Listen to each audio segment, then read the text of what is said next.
মা এমন এক জিনিস, নিজে যতই কষ্টে থাকুক আর যতই খারাপ থাকুক, নিজের সর্বোচ্চ দিয়ে চেষ্টা করে নিজের সন্তানকে ভালো রাখার জন্য। আসসালামু আলাইকুম, সবাই কেমন আছেন? আশা করছি সবাই ভালো আছেন। আমরা আলহামদুলিল্লাহ আপনাদের দোয়া অনেক ভালো আছে। নিয়ে আসছি আপনাদের জন্য আরেকটা নতুন ভিডিও। তো চলেন পুরো ভিডিও আপনাদের সাথে শেয়ার করি। যে যেখান থেকে আমার ভিডিওটা দেখছেন, আশা করছি আমার সাথে থাকবেন। আশা করি আপনাদেরও ভালো লাগবে। আমাদের সমাজে অনেক ছেলে আছে যে বউ মারা যাওয়া 3 মাসে হয় না, ওনারা বিয়ে করে ফেলে। তো একটা মা কখনো তার সন্তান রেখে যায় না। মারা যত কষ্ট হোক চায় তার সন্তানকে তার ছায়া দিয়ে আগলে রাখতে। সারাদিন আমার ভীষণ শরীর খারাপ ছিল, তাও কি করবো, ছেলেকে স্কুল নিতে হবে, ওর জন্য টিফিন বানাতে হবে, রান্না বান্না করতে হবে। এর মধ্যে বাসাতেও কেউ নাই। যখন আমি অসুস্থ হলাম, ফুলে বাসায় ফালিয়া আমরা তুমি নিতে চলে গেছে কুমিল্লা, নোয়াখালী, ফেনীতে বন্য হয়েছে, আপনারা সবাই জানেন। তো সবাই সবার জন্য দোয়া করবেন। আর এদিকে হচ্ছে আমি যেহেতু একা বাসায়, এখন ছেলেকে তো টিফিন বানিয়ে দিতে হবে। টিফিনটা আমি বাসা থেকে দেওয়ার ট্রাই করি, সবসময় আমি বাসা থেকে নিয়ে যাই টিফিনটা ছেলের। তো হচ্ছে টিফিনটা বানিয়ে সকালবেলা আমি একদম উঠতে পারতেছি না, তাও সকালবেলা উঠে ওকে স্কুলে দিয়ে আসছি। পরে ওখান থেকে আসি, ছেলে কি রান্না করে খাওয়াবো। আর হচ্ছে মুরগিটাই বেশি পছন্দ করে, আর মুরগি আলু দিয়ে রান্না করতেছি, এখানে বসিয়ে দিলাম। আর এর মধ্যে আমার শরীরটা এতটা খারাপ, আমি আর উঠতে পারতেছি না, যে কি করবো কিছুই বুঝতে পারতেছি না।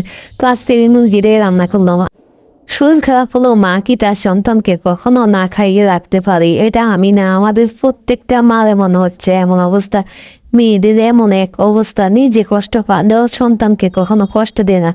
নিজে যতই অসুস্থ থাকুক চায় তার সন্তান কেমন আছে, কোথায় আছে, কিভাবে আছে, কি অবস্থা আছে, সব সময় সন্তানের দিকে খেয়ালটা থাকে। আর যখন নিজে অসুস্থ হয় মনে হচ্ছে মা নিজের থেকেও সন্তানের কথা বেশি চিন্তা করে।